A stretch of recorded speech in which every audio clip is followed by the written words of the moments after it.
네, 안녕하십니까. 주택청약 제도에 대해서 강의할 권소혁입니다. 반갑습니다.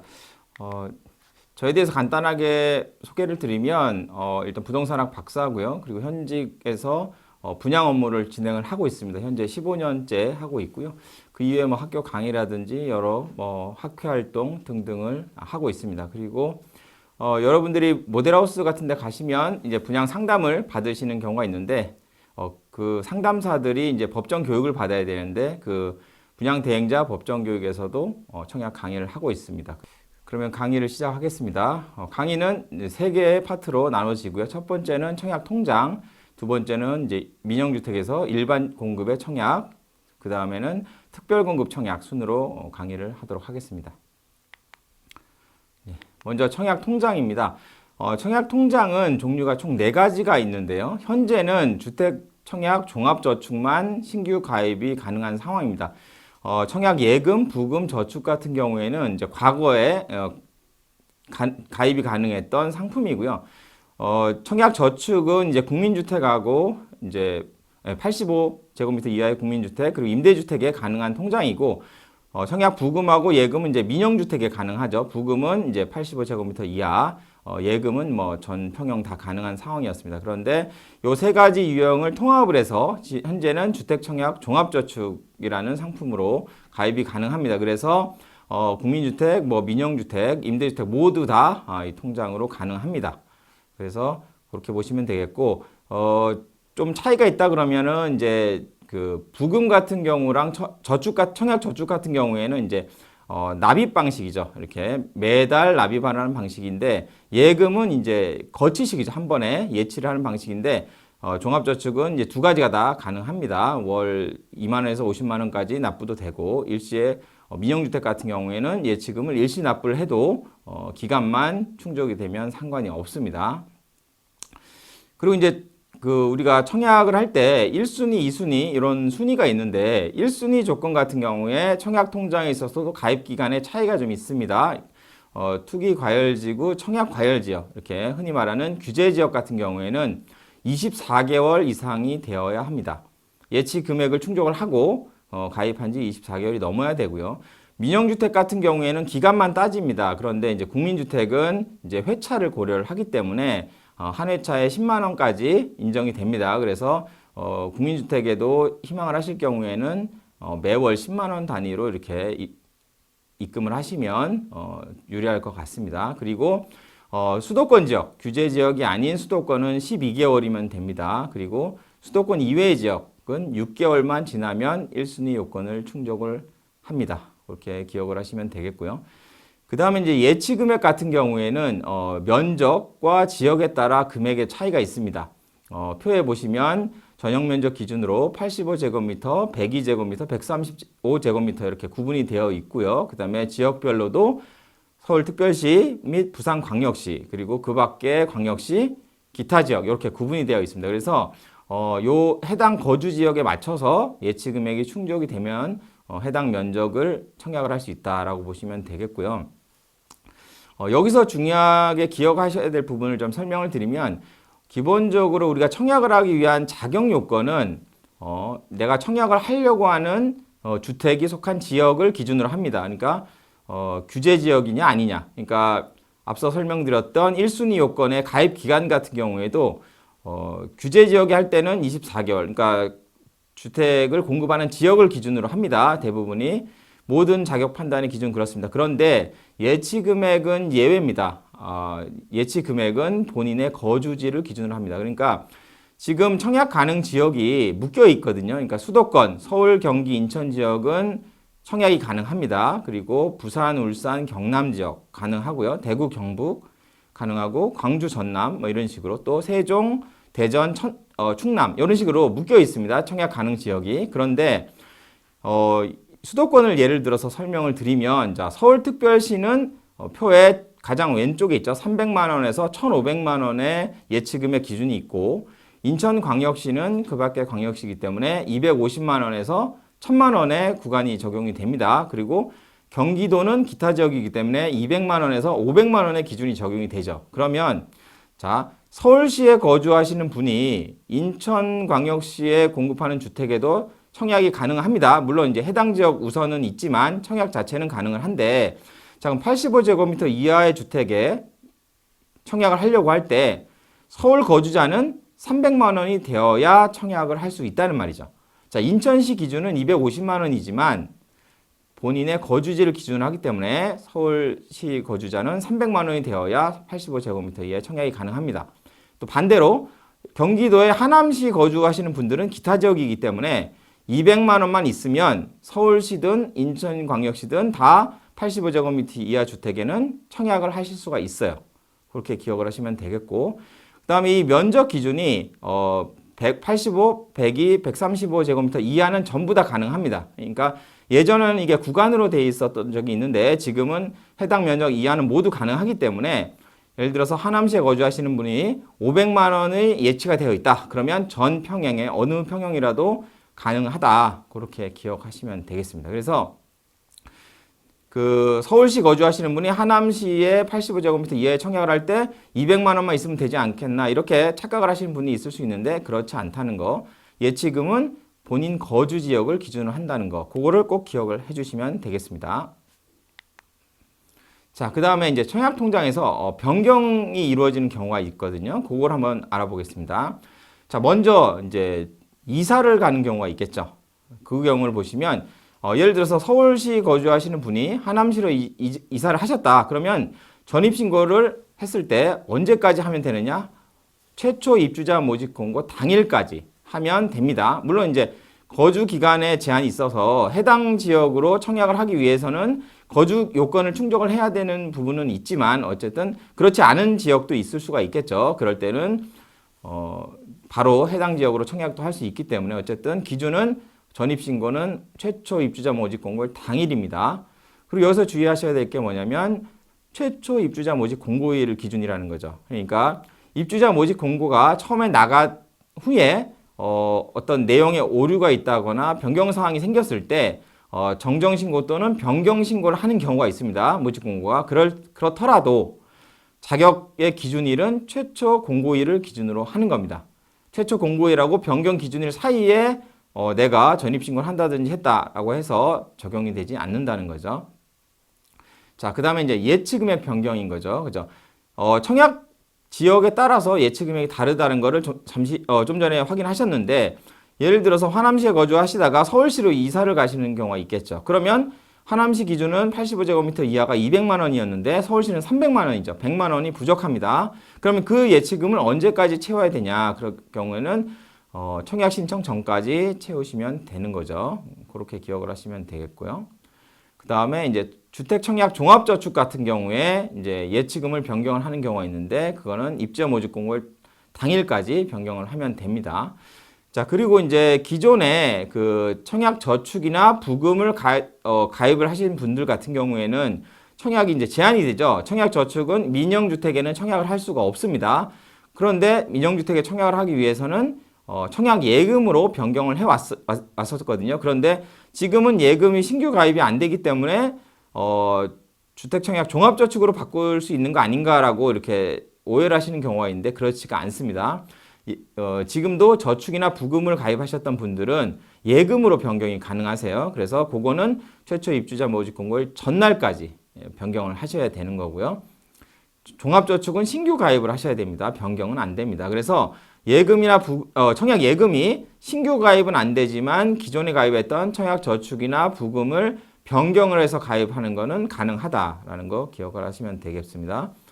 자, 그 다음에 이제 청약 통장 같은 경우에 이제 명의 변경이 가능합니다. 그래서 요거를 잘 기억을 하시면 활용을 하실 수가 있을 것 같은데요. 자, 먼저 청약 예금이나 부금 같은 경우에는 가입 일자가 중요합니다. 자, 2000년 3월 26일 이전에 가입을 했느냐, 27일 이후에 가입을 했느냐에 따라 차이가 있어요. 그러니까 청약 예금과 부금을 2000년 3월 27일 이후에 가입을 했거나 아니면 주택청약 종합저축에 가입을 하신 분들 같은 경우에는 가입자가 사망을 했을 때 상속으로만 명의 변경이 가능합니다. 그러니까 이 청약 통장도 상속의 대상이 되는 재산권이기 때문에 상속이 가능합니다. 그런데 3월 26일, 2000년 3월 26일 이전에 가입하신 예금이나 부금 그리고 청약 저축 같은 경우에는 상속은 당연히 가능하고요. 그 이외에도 가능한 경우가 있습니다. 두 가지 보시면, 자, 혼인을 했을 때 그 배우자 명의로도 변경이 가능합니다. 그리고 혼인이 아니더라도 직계가족 같은 경우, 직계가족 같은 경우 배우자를 포함한 직계 존비속 배우자한테는 세대주가 변경이 됐을 때는 그 변경된 세대주 명의로 변경을 할 수가 있습니다. 그러니까 이제 이런 거죠. 부모님이 가입하신 통장이 오래됐어요. 만점 통장이라는 거죠. 15년이 넘어서. 그런데 본인은 주택이 있기 때문에 청약을 통해서 당첨이 될 확률도 좀 높지가 않고 큰 필요성이 없을 수가 있겠죠. 그런데 자녀 같은 경우에는 이제 곧 결혼을 한다거나 결혼을 해서 20, 30대라서 내 집 마련이 필요한 경우가 있겠죠. 그럴 때는 직계 비속인 자녀를 세대주로 변경을 하면 부모님이 가지고 있는 통장을 이전을 시켜줄 수가 있는 거죠. 그렇게 이전했을 때는 그 만점 통장 그대로 갑니다. 그러니까 최초 가입일을 기준으로 해서 점수가 부여가 되기 때문에 자녀 같은 경우에는 가입한 지 점수가 얼마 안 되는 통장을 갖고 있었다면 부모님의 통장을 받아서 만점짜리 통장을 받게 되면 아무래도 가점이 더 유리하겠죠. 그 부분을 잘 기억을 하시면 될 것 같고요. 근데 여기서 주의하셔야 될 거는 뭐냐면 청약 통장은 1인당 하나만 가능합니다. 보유를 할 수 있는 게 하나밖에 없기 때문에 자녀분한테 물려주고 싶으시다. 그러면 자녀분이 기존에 가지고 있는 통장은 해지를 해야 됩니다. 해지를 하고 부모님 통장을 받으시면 됩니다. 그렇게 잘 기억하시면 되겠고, 그 다음에 이게 형제 자매한테는 줄 수가 없어요. 이게 직계 존속과 직계 비속한테만 줄 수 있기 때문에 형제 자매는 줄 수가 없습니다. 그런데 이 부분 같은 경우에는 한 번 더 생각을 해보면 줄 수 있는 방법이 있긴 합니다. 자, 이런 거죠. 자, 형이 가지고 있는 통장이 있는데 본인은 주택이 있어요. 근데 동생한테 주고 싶다. 그러면 바로는 못 주죠. 직계 존비속이 아니니까. 그 대신에 부모님한테 넘길 수 있죠. 직계 존속이니까. 부모님한테 변경을 한 다음에 부모님이 다시 동생한테 주는 방법은 있겠죠. 다 직계 존속 비속 관계니까요. 그런 거를 참고를 해서 활용을 한번 하시면 좋을 것 같습니다. 자, 그리고 이게 청약 통장 같은 경우에는 언제 가입을 하면 좋겠는지라는 질문을 제가 많이 받게 되는데요.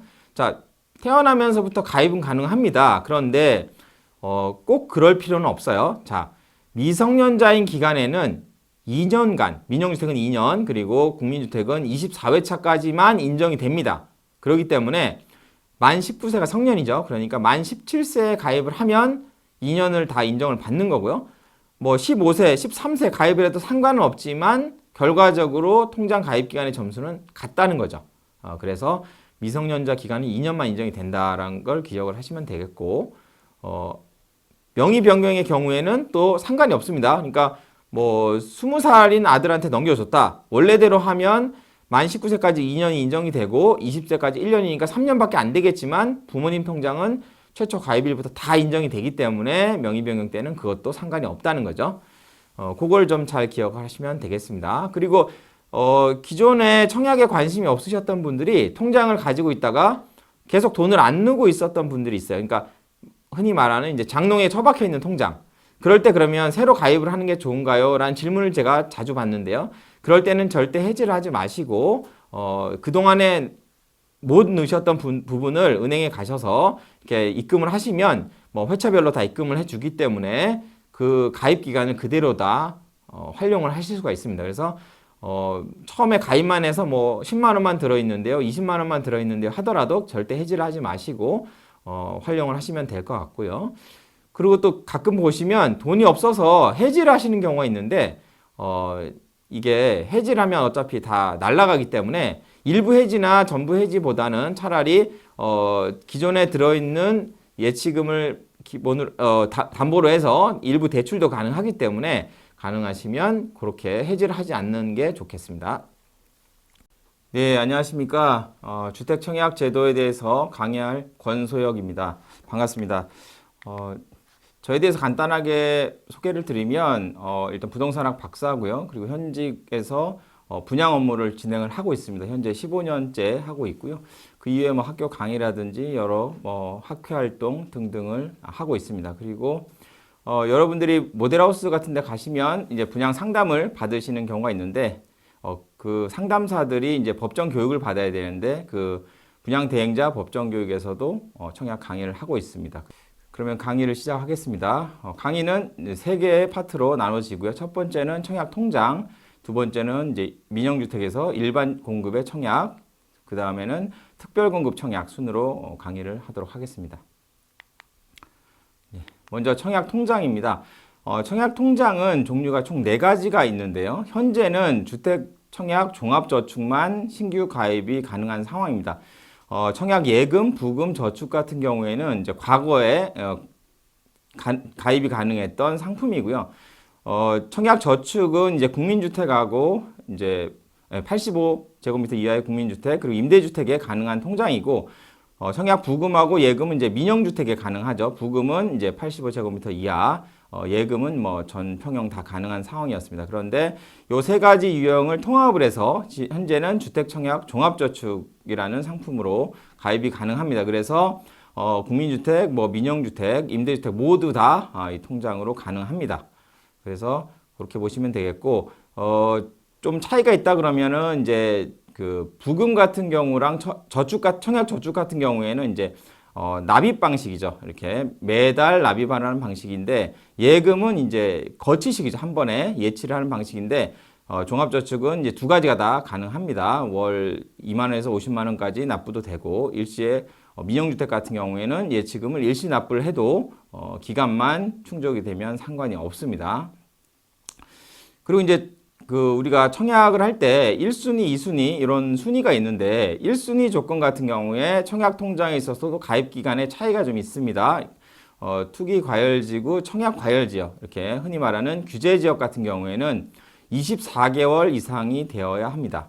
예치 금액을 충족을 하고 가입한 지 24개월이 넘어야 되고요.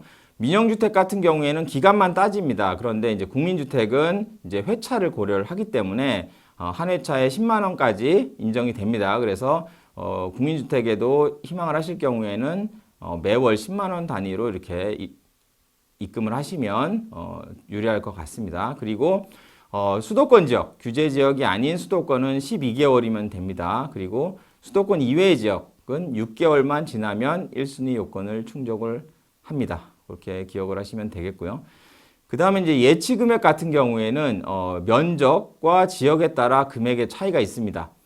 표에 보시면 전용 면적 기준으로 85제곱미터, 102제곱미터, 135제곱미터 이렇게 구분이 되어 있고요. 그 다음에 지역별로도 서울특별시 및 부산광역시, 그리고 그 밖에 광역시, 기타 지역 이렇게 구분이 되어 있습니다. 그래서 요 해당 거주 지역에 맞춰서 예치 금액이 충족이 되면 해당 면적을 청약을 할 수 있다라고 보시면 되겠고요.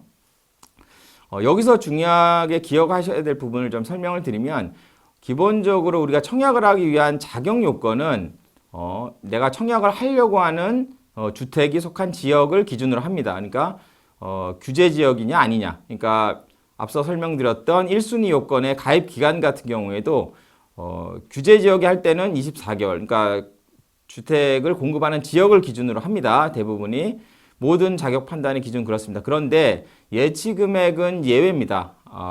예치 금액은 본인의 거주지를 기준으로 합니다. 그러니까 지금 청약 가능 지역이 묶여 있거든요. 그러니까 수도권, 서울, 경기, 인천 지역은 청약이 가능합니다. 그리고 부산, 울산, 경남 지역 가능하고요. 대구, 경북 가능하고, 광주, 전남 뭐 이런 식으로, 또 세종, 대전, 충남 이런 식으로 묶여 있습니다. 청약 가능 지역이. 그런데 수도권을 예를 들어서 설명을 드리면, 자, 서울특별시는 표에 가장 왼쪽에 있죠. 300만 원에서 1,500만 원의 예치금액 기준이 있고, 인천광역시는 그 밖에 광역시이기 때문에 250만 원에서 1,000만 원의 구간이 적용이 됩니다. 그리고 경기도는 기타 지역이기 때문에 200만 원에서 500만 원의 기준이 적용이 되죠. 그러면 자, 서울시에 거주하시는 분이 인천광역시에 공급하는 주택에도 청약이 가능합니다. 물론 이제 해당 지역 우선은 있지만 청약 자체는 가능을 한데, 자, 그럼 85제곱미터 이하의 주택에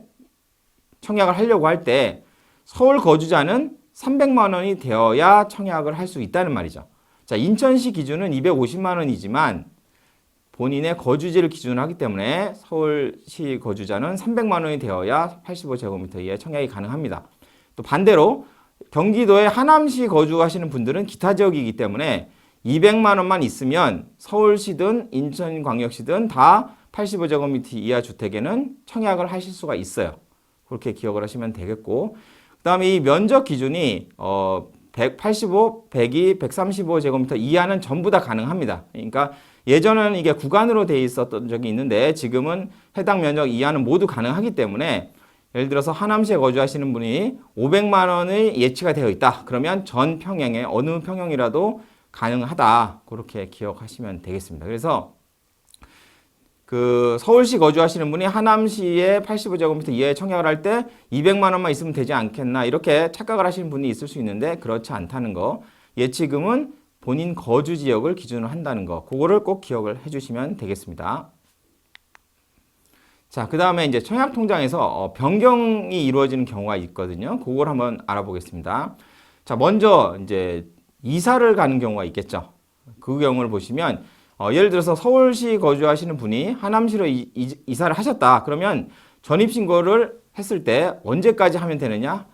최초 입주자 모집 공고 당일까지 하면 됩니다. 물론 이제 거주 기간에 제한이 있어서 해당 지역으로 청약을 하기 위해서는 거주 요건을 충족을 해야 되는 부분은 있지만, 어쨌든 그렇지 않은 지역도 있을 수가 있겠죠. 그럴 때는 바로 해당 지역으로 청약도 할 수 있기 때문에 어쨌든 기준은 전입신고는 최초 입주자 모집 공고일 당일입니다. 그리고 여기서 주의하셔야 될 게 뭐냐면 최초 입주자 모집 공고일을 기준이라는 거죠. 그러니까 입주자 모집 공고가 처음에 나간 후에 어떤 내용에 오류가 있다거나 변경 사항이 생겼을 때 정정신고 또는 변경신고를 하는 경우가 있습니다. 모집공고가. 그렇더라도 자격의 기준일은 최초 공고일을 기준으로 하는 겁니다. 최초 공고일하고 변경 기준일 사이에 내가 전입신고를 한다든지 했다라고 해서 적용이 되지 않는다는 거죠. 자, 그 다음에 이제 예치금액 변경인 거죠. 그죠? 청약 지역에 따라서 예치금액이 다르다는 거를 좀 전에 확인하셨는데, 예를 들어서 하남시에 거주하시다가 서울시로 이사를 가시는 경우가 있겠죠. 그러면 하남시 기준은 85제곱미터 이하가 200만 원이었는데 서울시는 300만 원이죠. 100만 원이 부족합니다. 그러면 그 예치금을 언제까지 채워야 되냐? 그럴 경우에는 청약 신청 전까지 채우시면 되는 거죠. 그렇게 기억을 하시면 되겠고요. 그 다음에 이제 주택 청약 종합저축 같은 경우에 이제 예치금을 변경을 하는 경우가 있는데, 그거는 입주자 모집 공고일 당일까지 변경을 하면 됩니다. 자, 그리고 이제 기존에 그 청약 저축이나 부금을 가입을 하신 분들 같은 경우에는 청약이 이제 제한이 되죠. 청약 저축은 민영주택에는 청약을 할 수가 없습니다. 그런데 민영주택에 청약을 하기 위해서는 청약 예금으로 변경을 왔었거든요. 그런데 지금은 예금이 신규 가입이 안 되기 때문에 주택 청약 종합저축으로 바꿀 수 있는 거 아닌가라고 이렇게 오해를 하시는 경우가 있는데 그렇지가 않습니다. 지금도 저축이나 부금을 가입하셨던 분들은 예금으로 변경이 가능하세요. 그래서 그거는 최초 입주자 모집 공고일 전날까지 변경을 하셔야 되는 거고요. 종합저축은 신규 가입을 하셔야 됩니다. 변경은 안 됩니다. 그래서 예금이나 청약 예금이 신규 가입은 안 되지만 기존에 가입했던 청약 저축이나 부금을 변경을 해서 가입하는 거는 가능하다라는 거 기억을 하시면 되겠습니다.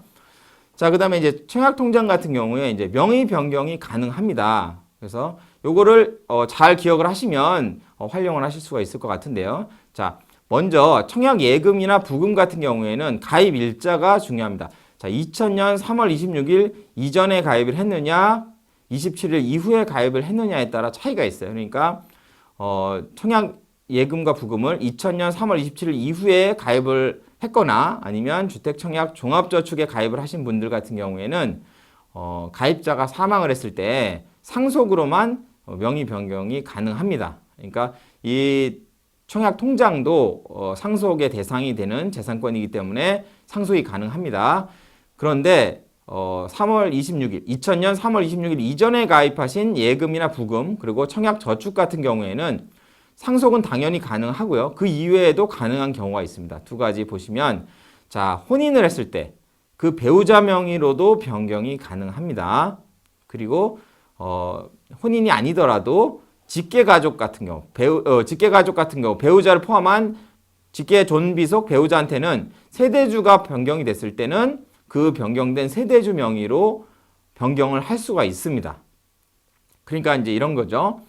부모님이 가입하신 통장이 오래됐어요. 만점 통장이라는 거죠. 15년이 넘어서. 그런데 본인은 주택이 있기 때문에 청약을 통해서 당첨이 될 확률도 좀 높지가 않고 큰 필요성이 없을 수가 있겠죠. 그런데 자녀 같은 경우에는 이제 곧 결혼을 한다거나 결혼을 해서 20, 30대라서 내 집 마련이 필요한 경우가 있겠죠. 그럴 때는 직계비속인 자녀를 세대주로 변경을 하면 부모님이 가지고 있는 통장을 이전을 시켜줄 수가 있는 거죠. 그렇게 이전을 했을 때는 그 만점 통장 그대로 갑니다. 그러니까 최초 가입일을 기준으로 해서 점수가 부여가 되기 때문에 자녀 같은 경우에는 가입한 지 점수가 얼마 안 되는 통장을 갖고 있었다면 부모님의 통장을 받아서 만점짜리 통장을 받게 되면 아무래도 가점이 더 유리하겠죠. 그 부분을 잘 기억을 하시면 될 것 같고요.